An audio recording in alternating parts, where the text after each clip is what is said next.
Welcome to Infinity IQ Plus. Hello students, कैसे हैं आप सब। आज का जो हमारा वीडियो लेक्चर है सपोर्ट मटेरियल के एमसीक्यू पे based alcohol, phenol and ether. Try करेंगे कि इसी वीडियो लेक्चर में हम एमसीक्यू के साथ साथ असर्शन रीजनिंग भी कवर कर लें और केस स्टडी के भी कुछ क्वेश्चन कवर कर लें। डिस्कशन स्टार्ट करने से पहले इस चैप्टर के इंपॉर्टेंट टॉपिक क्या है वो आप नोट कर लीजिए। इस चैप्टर में नॉमेनक्लेचर एंड क्लासिफिकेशन के बाद तीन इंपॉर्टेंट नेम रिएक्शंस हैं। पहला नेम रिएक्शन है आपका कोलबेज रिएक्शन, जिससे सैलिसिलिक एसिड बनाते हैं। दूसरा नेम रिएक्शन है रीमर टाइमन रिएक्शन, जिससे सैलिसाइलडिहाइड बनाते हैं। और तीसरा और मोस्ट इंपॉर्टेंट नेम रिएक्शन है विलियमसन सिंथेसिस। ये रिएक्शन ईथर प्रिपरेशन के लिए लैब में, और इसके ड्रॉबैक भी पढ़ना है क्योंकि बहुत कम ऐसे नेम रिएक्शंस हैं हमारे सिलेबस में जहाँ ड्रॉबैक भी पढ़ाया जाता है। केमिकल टेस्ट के नाम पे बस एक मेन टेस्ट है लुकास टेस्ट, और एक एक्स्ट्रा टेस्ट फिनॉल का जो न्यूट्रल FeCl3 टेस्ट है ये करना है। चैप्टर में तीन मैकेनिज्म है, नोट कर लीजिए। उसमें से एक के आने का चांस रहेगा। एक है इथीन टू इथेनॉल, दूसरा है इथेनॉल टू इथीन, और तीसरा है इथेनॉल टू ईथर। ये तीन इंपॉर्टेंट मैकेनिज्म है जो एग्जाम में आने के चांसेस इसके ज़्यादा होते हैं। बाकी केमिकल प्रॉपर्टी, फिजिकल प्रॉपर्टी इसको इसके बाद गो थ्रू करना है और NCERT सॉल्व करना है। उसके बाद सपोर्ट मटेरियल का ये वीडियो लेक्चर देखें, जिससे आप MCQ, असर्शन रीजनिंग और केस स्टडी के क्वेश्चन प्रिपेयर कर पाएंगे। तो चलिए स्टार्ट करते हैं इसके मल्टीपल चॉइस क्वेश्चन में। पहला क्वेश्चन है arrange the following compound in decreasing order of boiling point. Boiling point का एक ट्रेंड है कि जब सिमिलर कंपाउंड में कंपेयर करते हैं तो जैसे जैसे चेन लेंथ इंक्रीज होगा बॉइलिंग पॉइंट इंक्रीज होगी, और ब्रांचिंग से क्या होगा डिक्रीज। तो हम पता करते हैं क्योंकि हमें डिक्रीजिंग ऑर्डर लगाना है। तो सबसे बड़े चेन वाला अल्कोहल कौन सा है? Pentane 1 all. तो हाईएस्ट बॉइलिंग पॉइंट किसकी हो जाएगी? पेंटेन 1 ऑल की, क्योंकि इसमें 5 कार्बन एटम है। तो फोर्थ थर्ड में भी गिवन है और फोर्थ हाईएस्ट डी में भी गिवन है। अब नेक्स्ट क्या होना चाहिए? ब्यूटेन, बट ब्यूटेन में 2 हैं, 2 ऑल भी है और 1 ऑल है। तो 1 ऑल और 2 ऑल में बॉइलिंग पॉइंट किसकी हायर होगी? 1 की, क्योंकि ये स्ट्रेट चेन में है। 2 ऑल वाले में जो दूसरे पोजीशन पे OH आएगा वो थोड़ा ब्रांच में आएगा, मतलब थर्ड की बॉइलिंग पॉइंट सेकंड से हायर होगी, थर्ड की बॉइलिंग पॉइंट सेकंड से हायर होगी, और 1 सबसे पीछे होगा क्योंकि प्रोपेन 1 ऑल में सिर्फ 3 ही कार्बन एटम है। तो हमें डिसाइड करना था C और D में, यदि 50-50 करें। A और B तो पहले ही रिजेक्ट हो गए हैं, तो थर्ड की बॉइलिंग पॉइंट सेकंड से हायर है, तो हम C ऑप्शन को टिक करेंगे, राइट। ऐसे ही आपको लॉजिकल रहना है क्वेश्चन को सॉल्व करने के लिए, और अच्छे से क्वेश्चन को पढ़ना है, ऑप्शन को ढंग से पढ़ना, और फिर आप टिक करेंगे। क्वेश्चन 2 है what is the correct order of reactivity of alcohol in the following reaction. यदि इस रिएक्शन को आप देखिए तो अल्कोहल की ट्रीटमेंट हमने HCl ZnCl2 से किया है टू गिव अल्काइल क्लोराइड। ये रिएक्शन है लुकास टेस्ट। लुकास टेस्ट का ये रिएजेंट हमने यूज किया है जिसमें अल्कोहल यदि टर्शरी हो तो सबसे ज्यादा हायर रिएक्टिविटी ये शो करता है, क्योंकि टर्शरी वाले में टर्बिडिटी इमीडिएट आता था, सेकेंडरी में टर्बिडिटी आफ्टर फ्यू मिनट या 5 मिनट, और प्राइमरी में तो टर्बिडिटी आता ही नहीं है एट रूम टेम्परेचर। तो करेक्ट ऑर्डर ऑफ रिएक्टिविटी में सबसे ज्यादा रिएक्टिव इसमें कौन सा होगा? 3 डिग्री, फिर 2 डिग्री, फिर 1 डिग्री। इस चैप्टर के MCQ इस तरीके से क्राफ्ट किए गए सपोर्ट मटेरियल में कि आपका पूरा चैप्टर ही इससे रिवाइज हो जाएगा। हर एक कॉन्सेप्ट से कुछ ना कुछ तो पूछा गया है। चैप्टर रिवीजन में ये काफी आपको हेल्प कर सकता है। IUPAC नेमिंग के लिए चेन लेंथ का नॉलेज होना चाहिए। पहले हम स्ट्रक्चर को एक्सप्लेन कर दिए। पॉइंट क्या होगा? CH3, नेक्स्ट क्या होगा? CH3, और यहाँ भी क्या आ जाएगा? CH3। इसमें लॉन्गेस्ट चेन कितने कार्बन एटम की है? 3, 1 2 3, और यहाँ ये क्या आ जाएगा? मिथॉक्सी। तो 2 पे मिथॉक्सी प्रोपेन कौन से ऑप्शन में गिवन है? 2 मिथॉक्सी प्रोपेन थर्ड ऑप्शन में। नेक्स्ट क्वेश्चन पे आते हैं। The correct order of decreasing acidic strength. कौन से ग्रुप एसिडिटी को इंक्रीज करते हैं? Electron withdrawing group. और डिक्रीज कौन करते हैं? Electron donating group. तो फिनॉल में कोई ग्रुप नहीं है, ना डोनेटिंग ना विड्रॉइंग, जबकि नाइट्रो ग्रुप क्या है? इलेक्ट्रॉन विड्रॉइंग ग्रुप, ये एसिडिटी को इंक्रीज करेगा। और मिथॉक्सी ग्रुप क्या है? इलेक्ट्रॉन डोनेटिंग ग्रुप, ये एसिडिटी को डिक्रीज करेगा। तो करेक्ट ऑर्डर में टॉप पे क्या होना चाहिए? सेकंड, उससे पीछे फिनॉल, और सबसे पीछे किसे होना चाहिए? मिथॉक्सी वाले ग्रुप को। हालांकि इसमें ऑप्शन गिवन नहीं है, तो हम यहाँ करेक्ट ऑर्डर खुद ही मार्क कर लेते हैं। यदि हम डिक्रीजिंग लिखना चाहते हैं तो सबसे ज्यादा एसिडिक कौन सा हो जाएगा?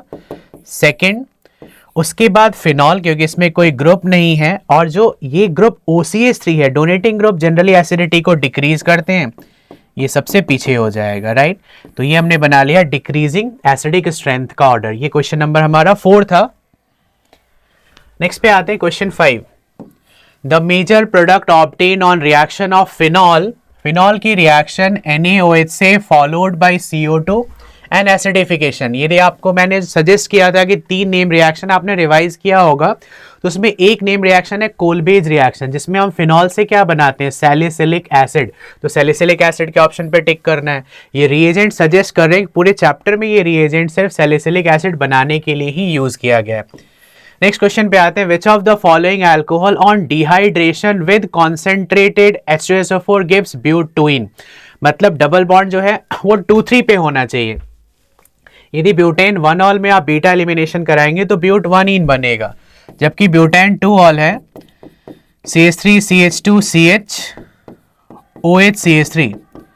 अल्फा पोजीशन कौन सा होता है, जिससे फंक्शनल ग्रुप अटैच्ड है, और beta position according to Saytzeff rule जहां लॉन्गेस्ट चेन की साइड।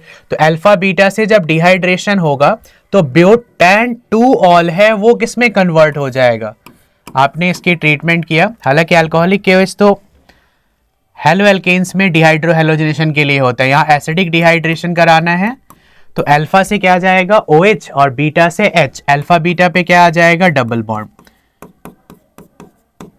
यहाँ हम सेट-जेफ रूल अप्लाई कर रहे हैं। तो ब्यूट 2 बनाने के लिए स्टार्ट किससे करना पड़ेगा, ब्यूटेन 2 ऑल से, और ब्यूट 1 बनाने के लिए ब्यूटेन 1 ऑल से। बोथ तो होगा नहीं, ऑप्शन बी ही इसमें सही है, right. Which of the following alcohol gives iodoform test. Iodoform test basically methyl ketone के लिए होते हैं, और इथेनॉल एक अकेला ऐसा एल्डिहाइड है जो ये टेस्ट पास कर जाता है। आयोडोफॉर्म टेस्ट के लिए कंडीशन क्या चाहिए, मिथाइल कीटोन का कंडीशन।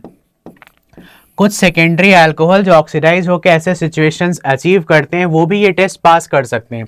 यदि आप प्रोपेन 2 ऑल का स्ट्रक्चर बनाएंगे तो प्रोपेन 2 ऑल ऑक्सीडाइज होके एक मिथाइल कीटोन में कन्वर्ट हो सकता है, और आयोडोफॉर्म टेस्ट मिथाइल कीटोन के लिए है। तो सिर्फ प्रोपेन 2 ऑल ही ऐसा अल्कोहल यहाँ दिख रहा है जो कि, बाकी यहाँ कीटोन गिवन है बट ये मिथाइल कीटोन नहीं है। प्रोपेन 1 ऑल में ये सिचुएशन नहीं है कि वो COCH3 बनाए। ब्यूटेन 1 ऑल भी मिथाइल कीटोन नहीं बना सकता। तो ये थर्ड ऑप्शन है। 2 डिग्री अल्कोहल जो इस फॉर्मेट पे होते हैं CHOH CH3, ये ऑक्सीडाइज होके मिथाइल कीटोन में कन्वर्ट होते हैं, and they all can pass iodoform test, right. Next question, in the following sequence of reaction the product D is. हमें D तक पहुंचना है और D पे टिक करना है। किसी भी अल्कोहल को आप PCl3 PCl5 या SOCl2 जिसे हम थायनाइल क्लोराइड बोलते हैं उससे आप ट्रीट करोगे तो ये OH Cl में कन्वर्ट हो जाएगा। इथाइल अल्कोहल है, इथाइल क्लोराइड में कन्वर्ट होगा। फिर इसको Mg ड्राई ईथर से ट्रीट किया, इसको हम C2H5 मान लेते हैं, तो C2H5 MgCl Grignard reagent, ethyl magnesium chloride. अब इसकी ट्रीटमेंट आप मिथेनॉल से कर रहे हो और फॉलोड बाय, पहले तो यहाँ इंटरमीडिएट बनेगा CH3, या हम इंटरमीडिएट बनाने के लिए बेटर क्या रहेगा, HCHO में O के साथ क्या अटैच्ड हो जाएगा MgCl, और C के साथ ये C2H5 CH2 CH3, और जैसे ही इसकी आप हाइड्रोलिसिस कराएंगे तो यहाँ OH आ जाएगा CH3 CH2 CH2OH which is D, propane 1 all, और बाई प्रोडक्ट क्या होता है मैग्नीशियम हाइड्रोक्सी क्लोराइड। ये रिएक्शन भी चैप्टर के काफी कॉन्सेप्ट को रिवाइज कराने में हेल्प कर रहा है। तो इससे जो प्रोडक्ट बना वो क्या है, normal butyl alcohol, normal propyl alcohol. तो एक्चुअली हम प्रोपेन 1 ऑल को नॉर्मल प्रोपाइल अल्कोहल भी बोलते हैं। 3 कार्बन एटम का बनेगा, 2 कार्बन आ गए ग्रिग्नार्ड रिएजेंट से और एक इस मिथेनॉल से आ गया। जब भी किसी एल्डिहाइड की ट्रीटमेंट ग्रिग्नार्ड रिएजेंट से करते हैं फॉलोड बाय हाइड्रोलिसिस, तो उससे प्राइमरी और सेकेंडरी अल्कोहल फॉर्म होता है। और जब यही रिएक्शन आप किसी कीटोन के लिए कराओगे, ketone is treated with Grignard reagent followed by hydrolysis, तो हमेशा एक 3 डिग्री का अल्कोहल बनेगा। ये आप नोट कर सकते हैं। क्वेश्चन नंबर 9 है, correct statement in case of normal butanol and tertiary, ये गिवन है ब्यूटेनॉल। तो नॉर्मल जो ब्यूटेनॉल होगा वो स्ट्रेट चेन का होगा, और टर्शरी वाले में ऐसे ब्रांचेस बन जाएंगे, राइट। तो हमें बताना है कि इसमें क्या करेक्ट है।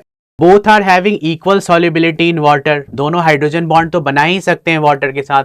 1 butanol is more soluble in water, ये ज्यादा सॉल्युबल होगा या लेस सॉल्युबल, ये तो इक्वल सॉल्युबिलिटी जैसा ही ऑप्शन है। Boiling point of T butanol is lower than, देखो मैंने क्या बताया था कि जो स्ट्रेट चेन वाले अल्कोहल होते हैं उसमें सरफेस एरिया हाइयर होता है, वैंडरवाल फोर्स ज़्यादा लगेगा और उसकी बॉइलिंग पॉइंट भी हाइयर हो जाएगी। इट मीन्स कि ये तीसरा वाला पॉइंट बिल्कुल सही दिया हुआ है।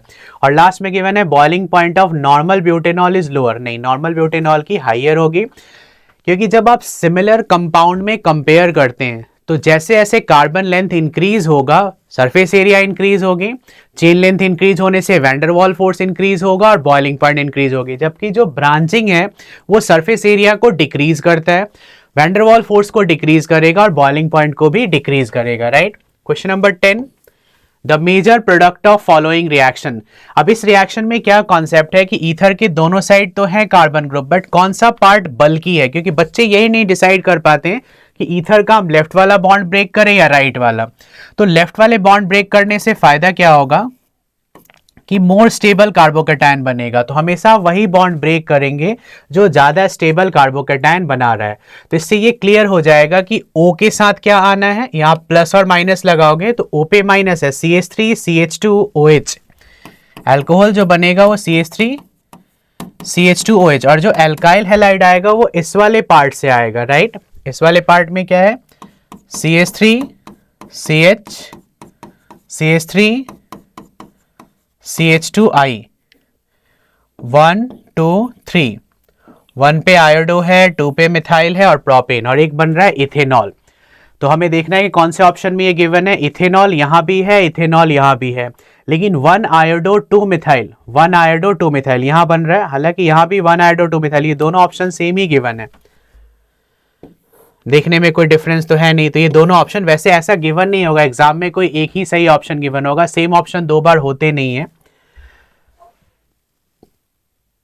कौन सा पार्ट ब्रेक होगा, हमेशा मोर कॉम्प्लेक्स जो पार्ट है जो ज्यादा स्टेबल कार्बोकैटायन बना रहा है उस वाले बॉन्ड को ब्रेक करना है। और यही यदि कोई फिनॉक्साइड का केस आ जाए तो फिनॉक्साइड वाले को ही ब्रेक करना है।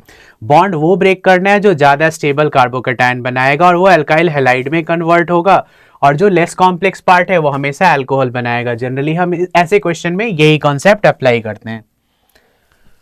नेक्स्ट क्वेश्चन है right the IUPAC name of the compound. अब अल्कोहल की प्रायोरिटी डबल बॉन्ड से हायर होती है, राइट। तो इस क्वेश्चन में पर्टिकुलरली हम यहां से नंबरिंग करेंगे 1 2 3 4 5। ये 3 पे जो ग्रुप आपको अटैच होता हुआ दिख रहा है, ये 3 पे क्या है, मिथाइल, और चेन कितने कार्बन एटम की है, 5, पेंटेन 1 2 डाइऑल। 3 पे मिथाइल, 3 पे मिथाइल के 3 ऑप्शन गिवन है, लेकिन पेंटेन के साथ पेंट 2 इन भी होना चाहिए, क्योंकि दूसरे तीसरे पे 2 इन और 1 2 पे डाइऑल भी होना चाहिए। 2 3 पे डबल बॉन्ड है ना, तो उसे 2 इन बोलते हैं, 3 मिथाइल पेंट 2 इन और 1 2 पे डाइऑल, 1 2 पे डाइऑल। जबकि बाकी जगह आप देखो तो 3 मिथाइल है, पेंट 3 इन गिवन है, 3 मिथाइल है, पेंट 3 इन गिवन है, और 2 3 डाइऑल यहाँ गिवन है, यहाँ 4 5 गिवन है, मतलब नंबरिंग कहीं ना कहीं मिस्टेक है। तो कौन सा ऑप्शन सही होगा इसमें, 11th का A option, right. Next question पे आते हैं। Which of the following are used to convert, किसी भी एल्डिहाइड से आपको अल्कोहल पे जाना है, मतलब हमें इसकी रिडक्शन कराना है। अब रिडक्शन के लिए जो रिएजेंट्स गिवन है उसका आइडिया आपको होना चाहिए। तो इसमें H2PDV एक रिड्यूसिंग एजेंट है, एक्चुअली ये प्रोसेस ही रिडक्शन से होगा और वापस आने के लिए ऑक्सीडेशन। H2PDV रिडक्शन इजीली करा सकता है। LiAlH4 लिथियम एल्यूमिनियम हाइड्राइड या फिर सोडियम बोरोहाइड्राइड, ये फिर स्ट्रॉन्ग रिड्यूसिंग एजेंट है। तो जो काम एक वीक रिड्यूसिंग एजेंट कर सकता है वो स्ट्रॉन्ग भी इजीली करेगा। इसका मतलब क्या है कि इसमें सभी ऑप्शंस करेक्ट गिवन है, कोई भी ऑप्शन गलत गिवन नहीं है। नेक्स्ट है 13, monochlorination of toluene in sunlight. Toluene की मोनोक्लोरिनेशन, एक बार में एक ही क्लोरीन अटैच करना है, तो इससे क्या बनेगा, बेंजाइल क्लोराइड। और अभी रिएक्शन को यहां स्टॉप नहीं करना है, followed by hydrolysis with aqueous NaOH। Aqueous NaOH से ट्रीट करेंगे तो क्या फॉर्म हो जाएगा, बेंजाइल अल्कोहल। तो हमें बताना है कि कौन सा प्रोडक्ट बना, तो बेंजाइल अल्कोहल कहीं ऑप्शन दिख रहा है, यस डी ऑप्शन। इस तरीके से आप इसे सॉल्व कर सकते हैं, right. The product C is given in the reaction, इसमें एक रिएक्टेंट है, इसको CO2 से ट्रीट किया, राइट, उसके बाद फिर B बना और फिर इसको ACO2 से ट्रीट किया, एसिटिक एनहाइड्राइड से ट्रीट किया, तो क्या बनेगा? CO2 से ट्रीट करने पे क्या होता है, ऑर्थो पोजीशन पे COOH आ जाएगा, और जब इसकी फिर हाइड्रोलिसिस करके एसिटिक, मतलब होता क्या है कि जब हम एस्पिरिन बना रहे थे तो लगभग ऐसा ही कोई सिचुएशन यूज कर रहे थे, COOH आ जाएगा, ONA, और जब हाइड्रोलाइज कराएंगे तो ये फिनॉल में कन्वर्ट हो जाएगा, सैलिसिलिक एसिड, और फिर एसिटिक एनहाइड्राइड से ट्रीट करेंगे तो O के साथ COCH3, और ऑर्थो पे दूसरा वाला ग्रुप क्या रहेगा, COH। एसिटाइल सैलिसिलिक एसिड को ही हम क्या बोलते हैं, एस्पिरिन। तो एस्पिरिन का स्ट्रक्चर हम चेक करेंगे, किसमें गिवन है, 14th के A में गिवन है, राइट। ये किसी और क्वेश्चन का ऑप्शन लग रहा है, गेस वो जो क्वेश्चन हम कर रहे थे इसमें ऑप्शन नहीं दिया था, शायद ये उसी का ऑप्शन यहाँ टाइप्ड हो गया है। तो इसमें क्या बनेगा, एस्पिरिन एसिटाइल सैलिसिलिक एसिड। एक बहुत इंपॉर्टेंट कन्वर्जन है फिनॉल टू डायरेक्टली एस्पिरिन। इसमें क्या है, फिनॉल टू सैलिसिलिक एसिड आप कोलबेज रिएक्शन से जाएंगे, और जब सैलिसिलिक एसिड बन जाएगा तो उसको एसिटिक एनहाइड्राइड से ट्रीट करके पेरिडीन के प्रेजेंस में हम एस्पिरिन बना सकते हैं। एस्पिरिन एक नॉन नार्कोटिक या नॉन एडिक्टिव एनाल्जेसिक है, एज अ पेन किलर भी यूज होता है, हार्ट अटैक के पेशेंट्स के लिए भी ये बेनिफिशियल है क्योंकि इसमें एंटी ब्लड क्लॉटिंग एक्शन भी है। तो काफ़ी यूजफुल एक मेडिसिन है, ये लाइफ सेविंग मेडिसिन बोलते हैं हार्ट अटैक के पेशेंट्स के लिए, जिनके सिम्टम है हार्ट अटैक के, ब्लॉकेज है, वो रेगुलर ये कंज्यूम भी करते हैं एस्पिरिन। 15th क्वेश्चन है, which of the following species can act as strongest base. अब देखो स्ट्रॉन्गेस्ट बेस आपको कंपेयर करके बताना है कि सबसे ज्यादा स्ट्रॉन्गेस्ट बेस इसमें कौन सा है। इसमें कोई ग्रुप ऐसा दिख नहीं रहा है, अल्काइल है डोनेटिंग ग्रुप, यहाँ C6H5 एक विड्रॉइंग ग्रुप आ गया, और यहाँ भी ये विड्रॉइंग आ गया। तो बेसिसिटी वाले में, स्ट्रॉन्ग बेस वाले में हमेशा डोनेटिंग वाले ही विनर होते हैं, तो B ऑप्शन आपका सही होगा। ऐसे क्वेश्चन कॉम्पिटिटिव एग्जामिनेशन में भी आते हैं। R is electron donating group, वो इलेक्ट्रॉन डेंसिटी को ज्यादा रखेगा O पे, तो उसमें H+ एक्सेप्ट करने की टेंडेंसी बढ़ जाएगी, वो स्ट्रॉन्गेस्ट बेस हो जाएगा, राइट। क्वेश्चन नंबर 16 है, ethanol can be converted to ethanol. अब फिर वही आ गया क्वेश्चन, अल्कोहल से आप एल्डिहाइड तक पहुंचना चाहते हो तो कैसे पहुंचोगे। किसी अल्कोहल को एल्डिहाइड बनाने के लिए ऑक्सीडेशन करना होता है, और ऑक्सीडेशन को कंटिन्यू रखोगे तो एसिड पे जाके रुकोगे। तो catalytic hydrogenation, treatment with LiAlH4, treatment with pyridinium chlorochromate PCC एक ऑक्सीडाइजिंग एजेंट है, राइट। ट्रीटमेंट विद KMnO4, ये इतना ज्यादा स्ट्रॉन्ग है कि ये ज्यादा लैंड करेगा जाके एसिड पे, यदि इसको आप, ये दोनों ही ऑक्सीडाइजिंग एजेंट है, बट इसमें C पे ही क्यों टिक करना है, क्योंकि C के हेल्प से आप पहले एल्डिहाइड बनाओगे, कॉन्टिन्यूएशन पे एसिड बनेगा, और यदि आपने स्टार्टिंग में ही KMnO4 ले लिया तो अल्कोहल डायरेक्टली एसिड में कन्वर्ट हो जाएगा, राइट। तो ध्यान देना है कि यहाँ के लिए बेस्ट सुटेबल ऑप्शन कौन सा है, पिरिडीनियम क्लोरोक्रोमेट। नेक्स्ट क्वेश्चन पे आते हैं 17, विच of the following reaction will yield phenol. कौन से रिएक्शन में फिनॉल बनेगा। अब रिएक्शन को पढ़ेंगे तो आपको पता लग जाएगा। Fusion of chlorobenzene with NaOH at 300, तो क्लोरोबेंजीन से फिनॉल हमने ऐसे ही बनाया था, हेलो एल्केन्स में भी है, अल्कोहल में भी है। फिनॉल की प्रिपरेशन के टाइम डाइएजोटाइजेशन कराने के बाद एनिलीन के डाइजोनियम सॉल्ट बनेगा, उसको वाटर के साथ हीट करोगे तब भी फिनॉल बनेगा। Sulphonation of benzene, benzene sulphonic acid, फिर NaOH से ट्रीट करके एसिडिफिकेशन, तब भी फिनॉल बनेगा। इट मींस कि फिनॉल की प्रिपरेशन के जो मेन 4 मेथड है उसमें से 3 तो यही गिवन है, ऑल ऑफ द अबव पे आप टिक करेंगे, राइट। क्वेश्चन नंबर 18 है, Williamson synthesis is used to prepare. Lab में, लेबोरेटरी में आपको ईथर बनाना है तो विलियमसन सिंथेसिस हम यूज करेंगे, ये ईथर की प्रिपरेशन का मेथड है। बहुत ही सिंपल क्वेश्चन था। नेक्स्ट पे आते हैं, विच of the following compound will be most readily attacked by electrophile. Electrophilic substitution के लिए जो बेस्ट माना गया है, हाइपर कॉन्जुगेशन इफेक्ट जो शो करते हैं, जिसमें नो बॉन्ड रेजोनेंस होता है, सिग्मा बॉन्ड डिलोकेलाइज होगा, वो भी ऑर्थो पैरा को एक्टिवेट करेंगे। उसके बाद वो ग्रुप आते हैं जो प्लस आर इफेक्ट शो करते हैं, उससे सबसे कम जो होंगे वो माइनस आर। तो इसमें टोलुइन हाइपर कॉन्जुगेशन शो करता है, क्लोरोबेंजीन और फिनॉल ये प्लस आर इफेक्ट शो करेंगे, और बेंजीन में तो डायरेक्ट रिएक्शन होगा। तो बेंजीन, टोलुइन के बाद बेंजीन, क्लोरोफिनॉल ये सब आएगा। हम हाईएस्ट की बात कर रहे हैं तो हाईएस्ट इसमें किसको होना चाहिए, टोलुइन को, हाइपर कॉन्जुगेशन। उसके बाद ये सब फिनॉल या क्लोरोबेंजीन या बेंजीन आएंगे, राइट। सबसे ज़्यादा एक्टिव होते हैं रीडली अटैक जो इलेक्ट्रोफाइल से, वो वैसे जो हाइपर कॉन्जुगेशन इफेक्ट शो करते हैं। हालांकि हो सकता है सपोर्ट मेटल में इसका आंसर कुछ और गिवन है, बट सबसे आसानी से टॉलुइन ही कर पाएगा। Next, among the following set of reaction reactant which one produce anisole. Anisole क्या होता है? मिथॉक्सी बेंजीन को हम क्या बोलते हैं? एनिसोल। तो आप बताओ कि इसमें एनिसोल किसके थ्रू बन पाएगा? एनिसोल बनाने के लिए बेस्ट ऑप्शन इसमें आपको कौन सा दिख रहा है? इथेनॉल को RMGX से सिर्फ एडक्ट तक रुक जाओगे। फिनॉल की ट्रीटमेंट NaOH से कराएंगे, तो पहले इन दोनों को रिएक्ट करके आप क्या बना लोगे? ONA। जो ONA है इस पे प्लस और माइनस, इसकी ट्रीटमेंट CH3Br से किया, तो Br पे नेगेटिव, इस पे पॉजिटिव, तो एक्चुअली ये एनिसोल बनाता हुआ दिख रहा है और बाई प्रोडक्ट क्या आ जाएगा? NaBr। तो सेकेंड ऑप्शन तो सही लग रहा है। बाकी ऑप्शन भी चेक कर लेते हैं। फिनॉल को न्यूट्रल FeCl3 से ट्रीट करेंगे तो वायलेट कलरेशन होगा, मतलब ये फिनॉल का टेस्ट है, ये एनिसोल बनाने का प्रोसेस नहीं है। और टॉलुइन को आप इससे ट्रीट कर रहे हो CH3COCl AlCl3, तो यहाँ भी रिएक्शन कुछ अलग तरीके का होगा। फ्रीडल क्राफ्ट असाइलेशन हो सकता है, बट इसमें ये प्रोडक्ट बनने के चांस नहीं है। तो ये थे हमारे मोस्ट इंपॉर्टेंट MCQ। अभी इसी वीडियो लेक्चर में हम आगे डिस्कस करने वाले हैं most important assertion reasoning and case study के क्वेश्चन, राइट? तो चलिए स्टार्ट करते हैं। असर्शन रीजनिंग स्टार्ट करने से पहले एक बार रीडिस्कस कर लेते हैं क्वेश्चन नंबर 19 को। देखो, वैसे तो टॉलुइन बहुत ज़्यादा हाईली रिएक्टिव है, बट फिनॉल के कंपैरिजन में वो ज़्यादा रिएक्टिव नहीं होगा। इसमें हमें फिनॉल को ही टिक करना है, क्योंकि फिनॉल का OH इलेक्ट्रॉन डोनेटिंग है, वो ऑर्थो और पैरा पे इलेक्ट्रॉन डेंसिटी को काफ़ी ज़्यादा हायर साइड पे रखता है।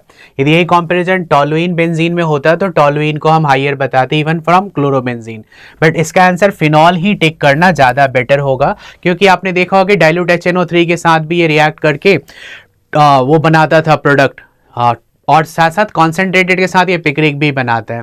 तो टॉलुइन के कंपैरिजन में फिनॉल कहीं ज़्यादा रिएक्टिव होगा। हमारा नेक्स्ट जो सेक्शन है असर्शन एंड रीजनिंग का, इस सेक्शन में हम 4 ऑप्शन जनरली इसमें से एक पे टिक करते हैं, जिसमें पहला ऑप्शन हमेशा क्या होता है कि असर्शन रीजन दोनों करेक्ट होंगे और reason is the correct explanation of assertion. Second में क्या होगा कि दोनों करेक्ट तो होंगे but reason is not correct explanation of assertion. Third वाले में क्या होगा? Assertion is correct but reason is wrong. और लास्ट वाले में क्या होगा? Assertion is wrong but reason is correct. तो चलिए स्टार्ट करते हैं। ऑप्शंस को ध्यान से पढ़ना है, कई बार क्या होता है एग्जाम में ऑप्शन ही चेंज रहता है। पहला क्वेश्चन है असर्शन में कि para nitrophenol is more acidic then phenol, right? Nitro group क्या होते हैं? इलेक्ट्रॉन विड्रॉइंग ग्रुप, जो OH को ज्यादा पोलर बनाते हैं। Nitro group helps in the stabilisation of phenoxide, बिल्कुल सही बात है। जिसमें दोनों ही पॉइंट सही हैं, reason is the correct explanation of assertion, तो ऐसे केस में हमें ऑप्शन ए को टिक करना चाहिए, राइट? ऑप्शंस को, क्वेश्चंस को ध्यान से पढ़ के, सबसे ज्यादा कंफ्यूजन बच्चों को असर्शन रीजनिंग वाले क्वेश्चन में ही होता है। नेक्स्ट है IUPAC name of the compound is 2-ethoxy 2-methyl ethane. अब देखो इसमें जो लॉन्गेस्ट चेन है ये है 1 2 3 4 की, और ये अकेला एक सब्सटेंट ग्रुप है जो इथॉक्सी है, तो इसका नाम क्या होना चाहिए? 2-ethoxy butane. क्या यही नाम दिया हुआ है? नहीं, इसका मतलब नाम ही गलत दिया, असर्शन रॉन्ग है। इन IUPAC nomenclature ether is regarded as hydrocarbon derivative, correct? In which a hydrogen atom is replaced by OR और OAR group, जहां पे R alkyl या राइल होगा। तो nomenclature के लिए जो हिंट रीजन गिवन है वो बिल्कुल सही है, बट असर्शन ही गलत है। तो कौन से ऑप्शन में ये दिया हुआ था? डी में, राइट? नेक्स्ट क्वेश्चन पे आते हैं। Bond angle in ether is slightly lesser then tetrahedral angle, right? क्योंकि ईथर में क्या होता है, bond angle in ether is slightly lesser then tetrahedral, जो एंगल होगा उसमें कोई लोन पेयर नहीं रहेगा। अब इसमें लोन पेयर रिपल्सन के कारण ये थोड़ा बेंट हो जाता है। तो bond angle in ether is slightly lesser than the tetrahedral angle, this is correct. Assertion इसमें बिल्कुल सही है। There is a repulsion between 2 bulky alkyl group, नहीं। लोन पेयर रिपल्सन इसके लिए रिस्पॉन्सिबल है। तो असर्शन का सही होना और रीजन का गलत होना ये किसमें गिवन था? सी ऑप्शन में, राइट? तो हमें अच्छे से पढ़ के फिर रिस्पॉन्ड करना है। फोर्थ है ortho nitrophenol is less soluble in water than its para isomer, मतलब वाटर में सॉल्युबिलिटी यहाँ पे हम चेक कर रहे हैं, तो ortho is less soluble than para, right? Hydrogen bond बनाने की टेंडेंसी तो दोनों में है, बट ऑर्थो वाले में थोड़ी कम है। रीजन में गिवन है meta and para nitrophenol exist as associated molecule, तो इसमें असर्शन ही सही है और रीजन गलत है। एसोसिएटेड मॉलिक्यूल तो नहीं, ऑर्थो पैरा के साथ बनता है, मेटा अलग ही बनेगा, तो असर्शन सही है और रीजन गलत है। फिर से यहाँ आपको सी ऑप्शन पे टिक करना है। नेक्स्ट क्वेश्चन है, like bromination of benzene, bromination of phenol is also carried out in presence of Lewis acid. तो एक्चुअली जब हम ब्रोमिनेशन बेंजीन की कराते हैं तो एनहाइड्रस FeCl3 ले लेते हैं, बट फिनॉल में हमने ऐसा कुछ किया नहीं है। 3Br2 Br2H2O, किसी लेविस एसिड की ज़रूरत नहीं है, फिनॉल खुद ही एसिडिक है तो इसकी ज़रूरत होगी नहीं, मतलब यहाँ पे ये पॉइंट सही नहीं है। और Lewis acid polarizes the bromine molecule, ये बोल सकते हैं इसके केस में, बट ऐसे केस में जहां पे असर्शन ही गलत है और रीजन सही है, कौन सा ऑप्शन टिक करना होता है? D option. नेक्स्ट क्वेश्चन पे आते हैं, ethanol is a weaker acid than phenol. Correct, क्योंकि फिनॉल में जो फिनाइल है वो इलेक्ट्रॉन विड्रॉइंग ग्रुप है जो OH को ज्यादा पोलर बनाता है, और वैसे भी इथेनॉल फिनॉल में कंपेयर करोगे आप तो phenol is almost 1 million time more acidic then ethanol, तो असर्शन सही है। सोडियम इथॉक्साइड में be prepared by the reaction of ethanol with aqueous NaOH। Ethanol को aqueous NaOH से ट्रीट करें तो क्या सोडियम इथॉक्साइड फॉर्म हो सकता है?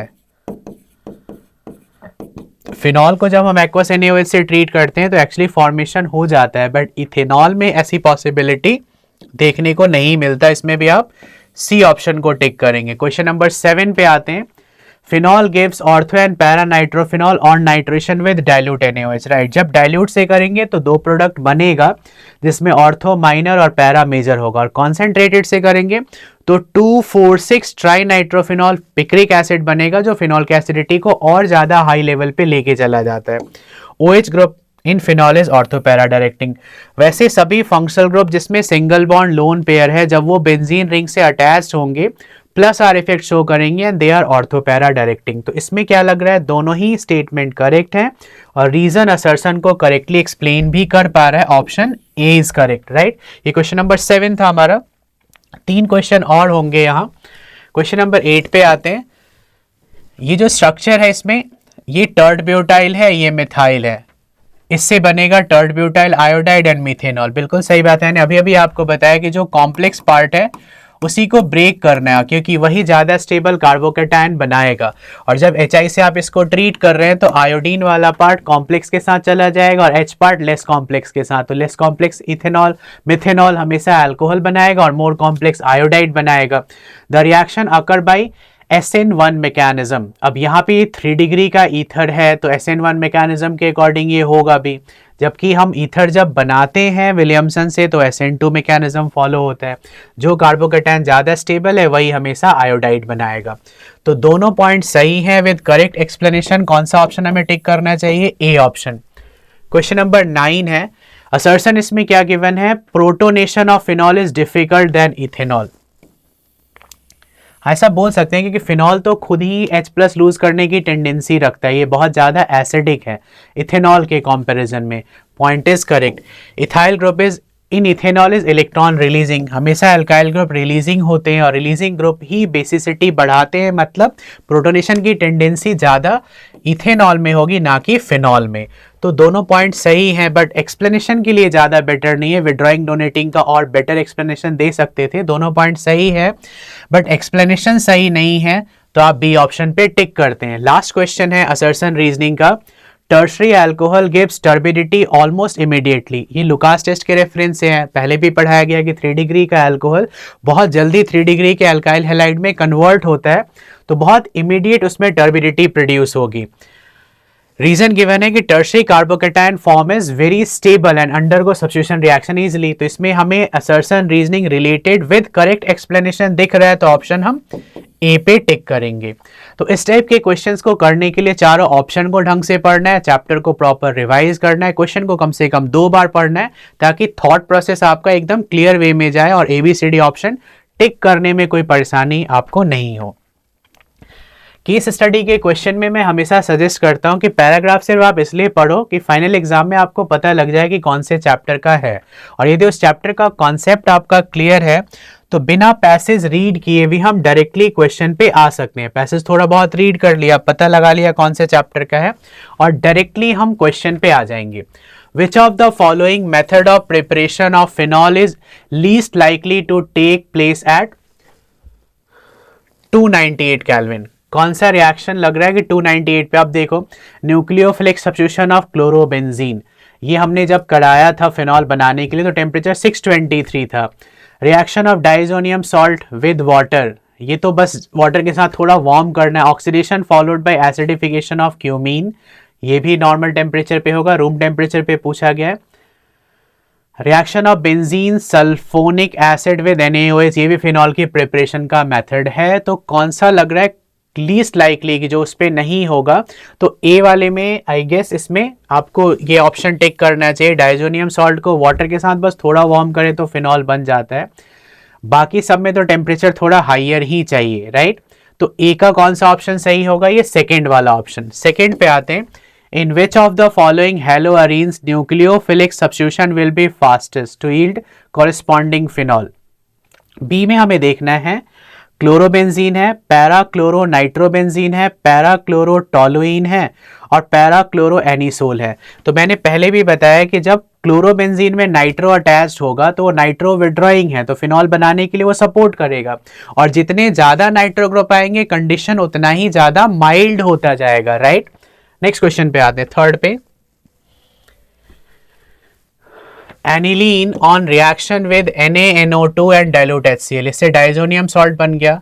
फिर ये X कन्वर्ट हो रहा है Y में जब Ki से ट्रीट कर रहे हैं, तो X एंड Y क्या होगा? तो आपका जो X होगा वो एक डाइजोनियम सॉल्ट होगा, और Y Ki से ट्रीट कर रहे हो तो आयोडोबेंजीन। आयोडोबेंजीन और डाइजोनियम सॉल्ट कौन से ऑप्शन में गिवन है? Benzene diazonium chloride and iodobenzene, first वाले ऑप्शन में। ये कन्वर्जन चार्ट की प्रैक्टिस से भी हम कर सकते हैं। लास्ट क्वेश्चन है हमारा, phenol on reaction with bromine water. Phenol को ब्रोमीन वाटर से ट्रीट करते हैं तो 2,4,6 ट्राइब्रोमोफिनॉल बनेगा जो व्हाइट कलर का प्रेसिपिटेट होता है। तो कौन से ऑप्शन में गिवन है? White PPT of 2,4,6 tribromophenol. ये सब डायरेक्ट, अब देखो इसमें पैराग्राफ तो पढ़ा नहीं, पैसेज नहीं पढ़ा, फिर भी क्वेश्चन हो रहा है, क्योंकि यदि आपका भी चैप्टर कॉन्सेप्ट बेटर है, NCERT और नोट्स प्रॉपरली पढ़ा हुआ है, तो आप डायरेक्ट क्वेश्चन पे आ सकते हैं। एक और पैसेज था सपोर्ट मटेरियल का, थर्ड वाला, जो कि काफी इंपॉर्टेंट मुझे लगा। वैसे चांसेस ये हैं कि जो केस स्टडी के क्वेश्चन आते हैं सेक्शन डी में, उसमें जो क्वेश्चन पूछे जाएंगे वो रिटन नहीं होंगे। मोर लाइकली ऐसा हो सकता है कि वो असर्शन रीजनिंग के हों या ऑब्जेक्टिव टाइप क्वेश्चन ही हो। अब जैसे सेकंड पैसेज का ये पहला क्वेश्चन है कि विच of the following is not a phenol. OH जब डायरेक्टली बेंजीन रिंग से अटैच होगा तो फिनॉल होता है। यहाँ भी OH डायरेक्टली बेंजीन रिंग से, फिनॉल OH डायरेक्टली बेंजीन से, बट ये वाला नहीं है। CH2H बेंजाइल अल्कोहल होता है। तो फिनॉल कौन सा नहीं है? तो डी ऑप्शन पे हमें टिक करना है, राइट? नेक्स्ट क्वेश्चन पे आते हैं, विच of the following phenol has highest pKa। हमेशा आपको ध्यान रखना है कि जो एसिडिक स्ट्रेंथ है या एसिडिटी है वो डायरेक्टली प्रोपोर्शनल Ka के होगा, और ये इनवर्सली प्रोपोर्शनल किसके होता है? pKa के, as pKa inversely proportional to Ka। तो इसमें पूछा गया है कि हाईएस्ट pKa मतलब एसिडिटी जिसकी सबसे कम होगी, तो फिनॉल नाइट्रो नाइट्रो, देखो फिनॉल एसिडिक है, नाइट्रो अटैच होने से और ज्यादा एसिडिक होगा, बट क्रिसॉल, क्रिसॉल क्या होता है? Combination of OH and CH3, और CH3 कैसा ग्रुप है? Electron donating group. ये एसिडिटी को बिल्कुल ही कम लेवल पे लेके जाएगा, मतलब इसकी pKa वैल्यू सबसे ज्यादा हाई हो जाएगी, क्योंकि एसिडिटी और pKa इनवर्सली प्रोपोर्शनल है।